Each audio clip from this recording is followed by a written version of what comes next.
بہت شکریہ جی احساس آپ ڈبیٹ کو ہم اوپن کرتے ہیں.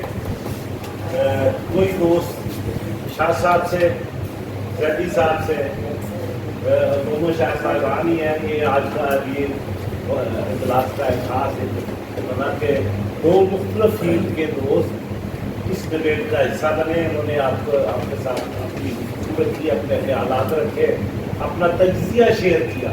تو کوئی دوست سوال کرے تاکہ جی محترمہ ایک منٹ ٹھہرے گا. یہ عبداللہ کہاں ہے؟ عبداللہ آواز آئے گی. عبداللہ آ جاؤ ذرا صاحب, عبداللہ آ جاؤ. آپ ذرا وہ پکڑ لو, وہ پکڑنے کے بعد جی جی. میرا نام نشرہ رفعت ہے. میں یہ پوچھنا چاہ رہی ہوں کہ آپ نے کہا کہ دنیا ایک نیو ورلڈ آرڈر کی طرف جائے گی.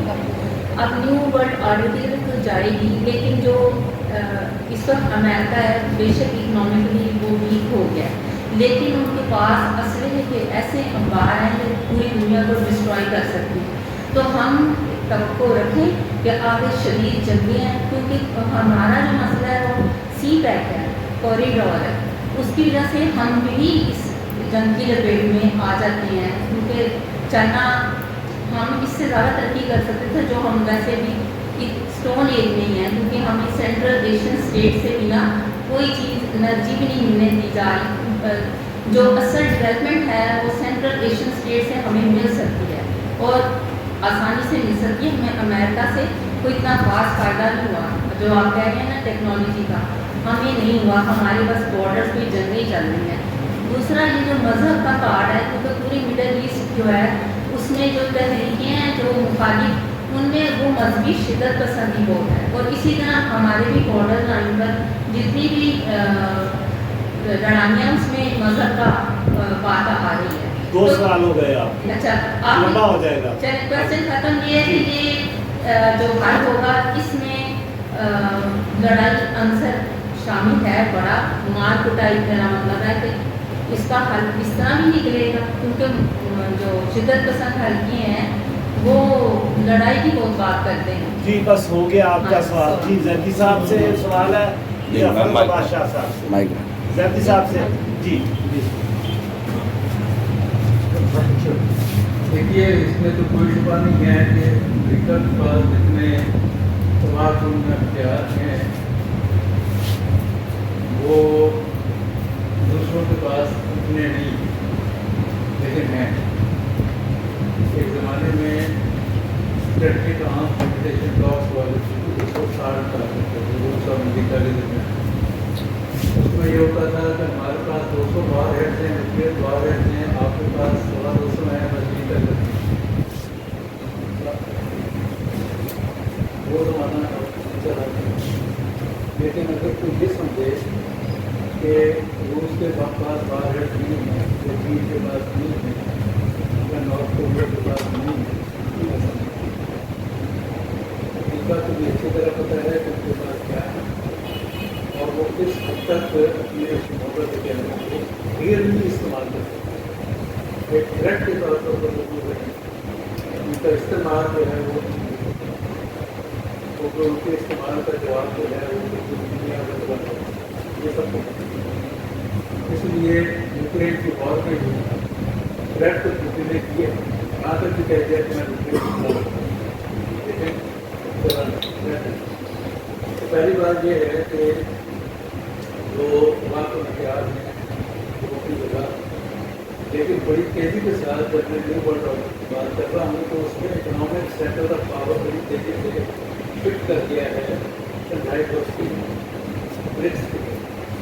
اور یہ جو برکس اور شنگھائی گروپ ہیں یہ آپ 10 سال کے بعد دیکھیں گے کہ یہ ایسا ایسا اوور کلوز کرتے ہیں اور یورپ بھی کسی طرح سے ایڈجسٹمنٹ کرنے کی کوشش کرے گا.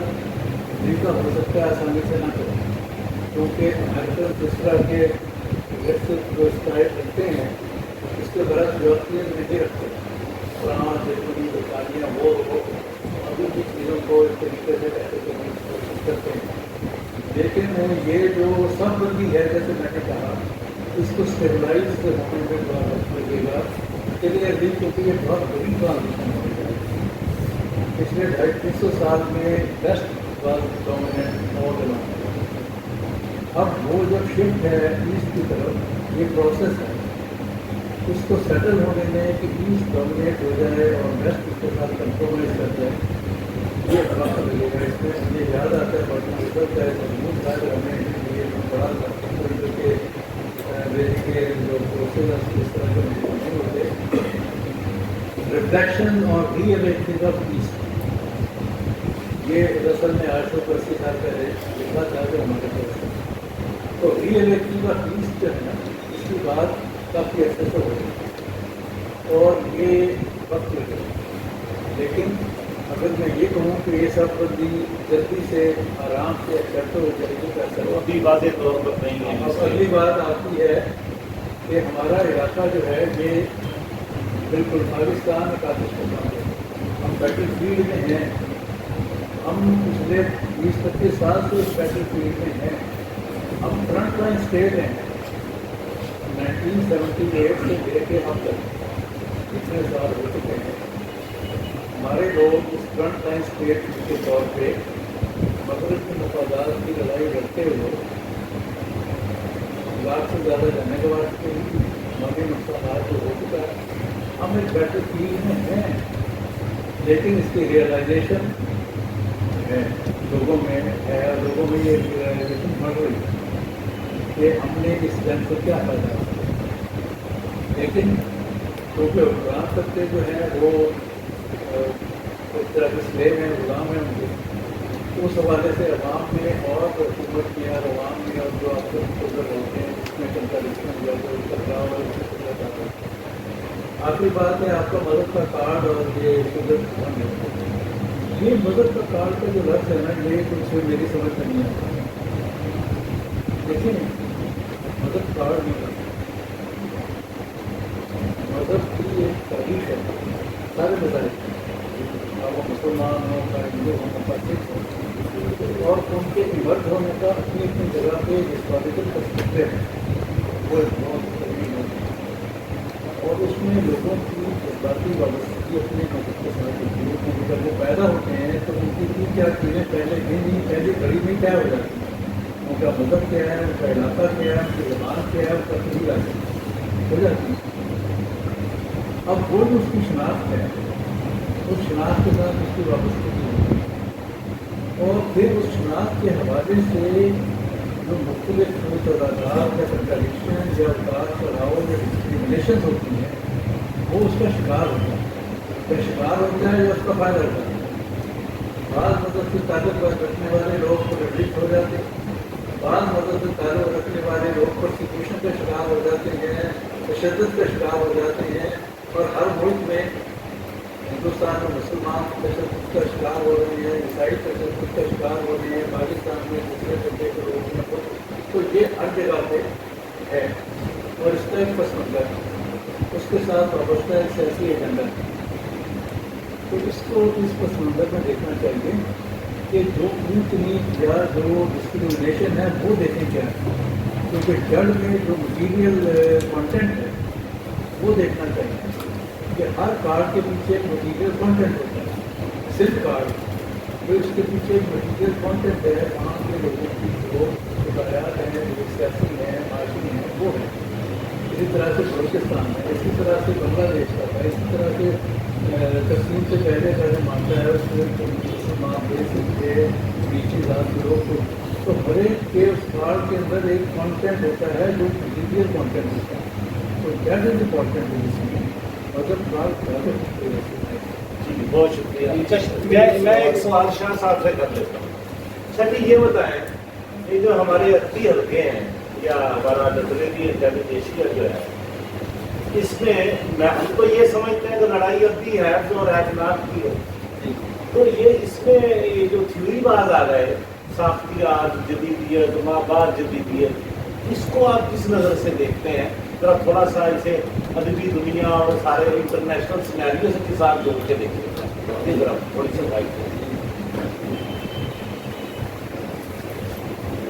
شکریہ. وہ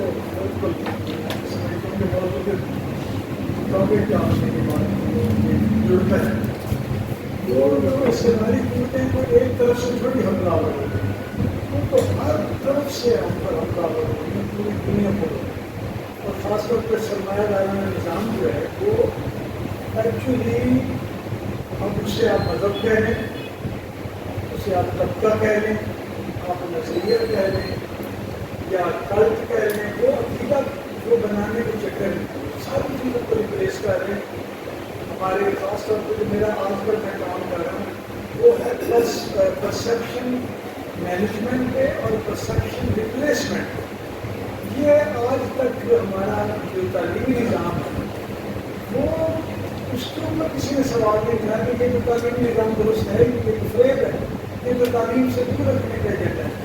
اچھا پھر آگے ہم اپنے اردو زبان مدد کے ادارے افروزیت کالج وہ آج تک وہ اس کی تعریفیں ہو رہی ہیں وہاں پہ گورنمنٹ مجھے جو بتائیں آپ سب دانشور ہیں اور پہلے علم لوگ بیٹھے ہیں، کیا میرا جی کے بعد جو ہے وہ ادب ختم ہو گیا ہمارا جدید نسل؟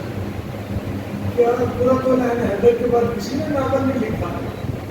کیا مجید امجد رومی راشد پر شاعری ختم ہو گئی ہے یا ڈار دہلوی پر یا میر صاحب پر؟ اب آج تک ہم نے سوچا کہ میر صاحب کو خدائے سخن کا لقب ہم نے نہیں دیا. یہ فورٹ ولیم کالج اور ان کے منشیوں نے ان کے گماشتوں نے ان کو دیا ہوا ہے تاکہ وہ بہت اچھے شاعر تھے، اس لیول کا شعر کہنا غیر معمولی ہے، لیکن وہ ساتھ ہی ان کے ایجنڈے کو پورے اترتے تھے. وہ سلا دیتے تھے، رلا دیتے تھے، ہچکیاں لے کے چپ ہو جانا، مظلوم مسکین آدمی وہ ان کو مارے کھاتا. ہمارے آج تک یہاں صاحب الجانوی کو تو کبھی کسی نے نہیں پڑھا. یہ فورٹ ولیم کالج ہمارے پڑوس میں ہے، یہ جو گڑھ ہے، یہ جو یہاں پہ اولمپیئر کالج جس کا نام ہے بغیرتوں کا اڈا جو ہے، کیونکہ سوال اٹھاتا ہے وہ سوچنے کی طرف متوجہ کرتا ہے بندے کو، اچھا پرووک کرتا ہے. مسکین تلاش میں مسکین ایک بیچارہ مجید امجد مسکین اور معصوم آدمی پیارا، لیکن بس ایک محدود سے شاعر فضول آدمی جو مشتری کے شعر کو میرے دینت میں چل لیا آپ نے، میں نے ثابت کیا ہے وہ بیچارے نفسیاتی مسائل کا شکار تھا اور وہ شاعر نہیں، وہ کھڑ رہا تھا ویسٹرن ترجمے کرتا تھا رسالے میں وہاں سے کچھ پیسہ.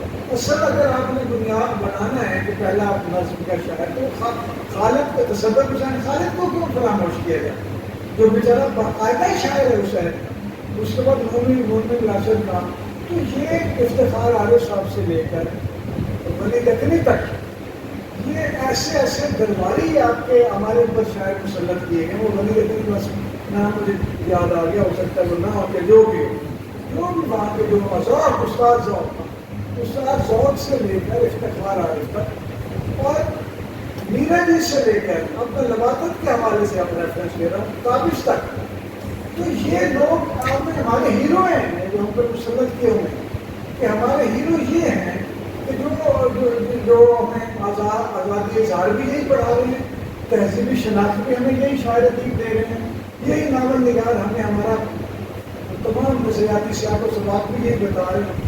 یہ ایکچولی تمام سیٹ اپ جو ہے وہ ہمیں انسانی اور سماجی نظریے سے دور رکھیں. اب چاہے اس کو آپ مارکسی نظریہ اس میں کہہ نہیں شامل کر لیں یا مارکسی نظریے پر بڑے پرسپیکٹو میں دیکھ لیں انسانی نظریے کے طور پر، تو یہ چیزیں ساری پورا اتنا طے شدہ ہے. احمد شاہ کی جو کانفرنس ہے، آپ مجھے یہ بتائیں کہ شاعر ادیب کے کون سے شاعر ادیب ہیں کہ جو یہاں پہ بھوک سے عورتیں عزتیں بیچ رہی ہیں، لوگ خودکشیاں کر رہے ہیں، اپنے بچوں کو قتل کر رہے ہیں اور شاعر ادیب فیسٹیول منا رہے ہیں؟ اس سے بڑی کوئی بے حسی بے ضمیرہ پن اور بے غیرتی کیا ہو سکتی ہے؟ شاعر ادیب نہیں ہے، بالکل یہ شاعر ادیب نہیں ہے. شاعر ادیب ہوتا ہے وہ کسی احساس کی طاقت کے بلبوتے پہ شاعر ادیب ہوتا ہے. جب احساس ہی نہیں ہے اور احساس کے بعد شعور ہی نہیں ہے اور شعور کے بعد ادراک ہی نہیں ہے اور ادراک کے بعد نظریہ چھو کے نہیں گزرا تو وہ شاعر ادیب کہاں سے آ گئے؟ ان سے پوچھنا نظریہ کیا ہوتا ہے؟ خدا کی قسم غزل کے 90% شاعروں کو پتہ ہی نہیں ہے نظریہ کا. میں پوچھ چکا ہوں اس لیے قسم ہوتا ہے.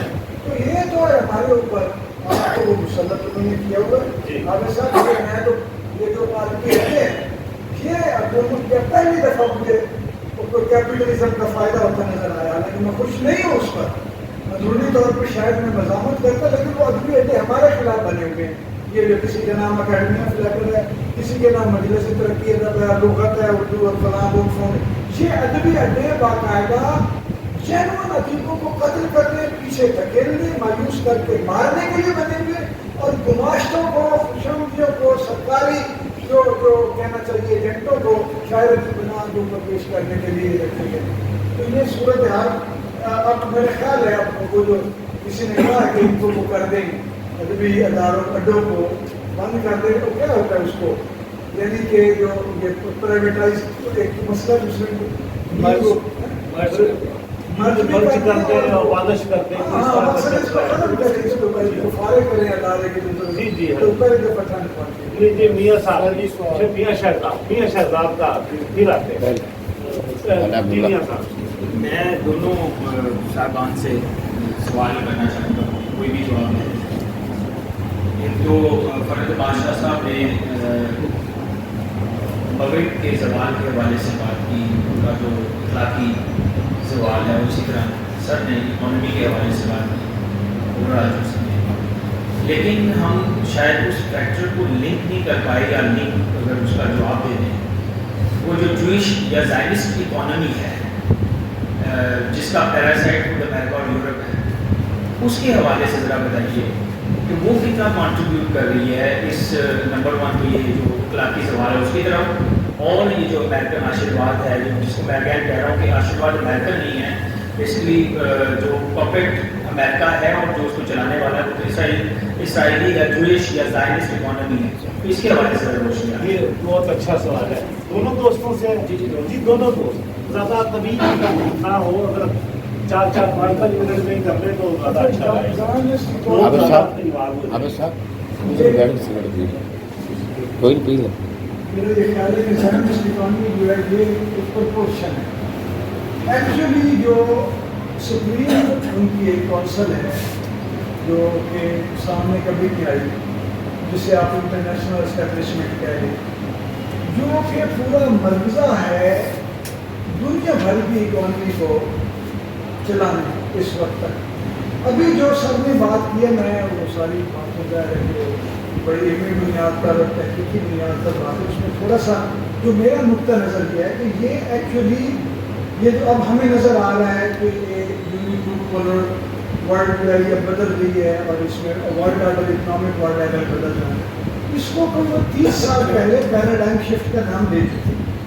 اب ان کو یہ پتا ہے، اس میں چین کا طاقتور ہونا اور بااثر ہو کے آنا ایک پورا کیریکٹر ہے۔ اب چین کا تھوڑا سا آج سے نہیں ہے، یہ چین اب سے 20 سال پہلے 80% سے زیادہ بندرگاہیں جو ہے وہ دنیا کی اسٹیٹ آن کمپنیوں نے خرید لی ہیں چائنا۔ اس وقت یہ جو جتنی آپ کو جنگ نظر آئی ہے، اس میں بنیادی جو چیز نکل کے آئی ہے وہ جنگی ہتھیاروں اور طیاروں اور میزائلوں کی مارکیٹنگ کی، جس کی طرف لوگوں کا دھیان نہیں جاتا، اور ہم ایران اور اسرائیل پر فقط وہ اپنی جگہ فنامنا ہے۔ اور میں آپ کو ایک اطلاع دے دوں کہ یہ جو اصل اساس کمپنیاں ہیں، یہ اگلے 10 سال کا اتنا پروفیٹیبل پلان دے چکی ہیں کہ جس میں جنگیں وہ کروائیں گے اور اسلحے بیچیں گے، اگلے 10 سال میں وہ دے چکی ہیں۔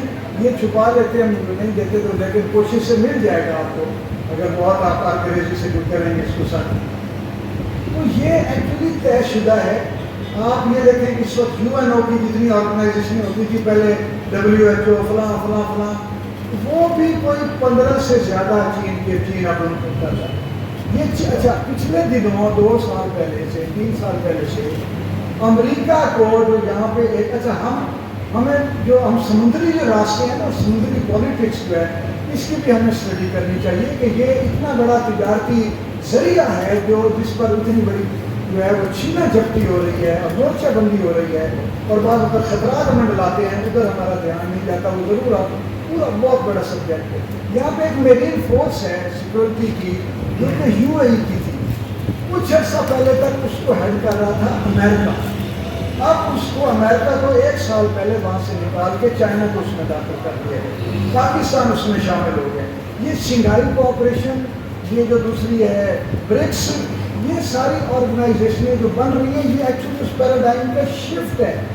اب وہ جو کیپیٹلسٹ ہیں وہ رہیں گے بھائی جان، میں آپ کو بتاؤں، چاہے وہ چائنا کی شکل میں ہو، چاہے وہ رشیا کی شکل میں ہو، چاہے وہ ساؤتھ ایشین بلاک کے ساتھ ہو، یہ بالکل ہم سمجھ ہمیں کلیئر ہونا چاہیے کہ نہ تو کیپیٹلزم کمزور پڑا ہے نہ ان کی اسٹریٹجیز یہ وہ وزن تو پھر آپ کو وہ خلاف پھیرتے رہتے ہیں اپنے ادھر کمپٹیشن ہوتا ہے تو ان کا مثال کے طور پہ میری ایک کتاب آ رہی ہے یہ بلوچستان کے حوالے سے ہے یہ جو کارپوریشن ہے مائننگ تو میں حیران رہ گیا ریسرچ کرتے ہوئے کہ یہ ان کے سامنے ملکوں کی حیثیت ہی کوئی نہیں. یہ وہاں پہ اب ہمارے جو لبرل ہم کچھ لوگ جو سوشلسٹ ہیں وہ یہ سمجھ رہے ہیں کہ وہ حقوق کی جنگ لڑ رہے ہیں. وہ بالکل حقوق کی جنگ نہیں لڑ رہے جس طرح کانگو میں سارا دن انہیں لڑا کے جہاں ان کو لگتا ہے کہ وہاں پہ حکومت کے کنٹرولز کمزور کرنے کے لیے ہم ان کو شامل ہم سوشلسٹوں کو ابھار لیتے ہیں. جہاں لگتا ہے لبرلس کو ابھار لیتے ہیں. جہاں لگتا ہے کہ ہم مخالف قوتوں کسی کو جب دل کرتا ہے ڈکٹیٹر جب دل کرتا ہے جمہوریت فراڈ تو دونوں ہیں. تو یہ ابھی میرا یہ خیال ہے کہ طالب علم کی حیثیت سے کہ کیپیٹلزم پہلے سے زیادہ مضبوط ہو رہا ہے اور ہم پہلے سے زیادہ کمزور ہو رہے ہیں. جی زاہدی صاحب اس میں جیوس زائنسٹ کا جو رول ہے کیپٹل میں عالمی سرمایہ میں وہ ہم سنتے ہیں کہ میاں صاحب نے ٹھیک ہم سنتے ہیں نا کہ جی وہ ساری میڈیا کی کمپنیاں بھی انہیں کی ہیں فلاں کمپنی بھی ان کی ہے زیادہ سرمایہ یہ حکومتوں کے پاس ہے. تو اس حوالے سے ذرا جی ایک نام ہے وہ ڈالیے گا گوگل پہ یا وکیپیڈیا پہ تو آپ کو تفصیلات ملے گی. اس کا نام ہے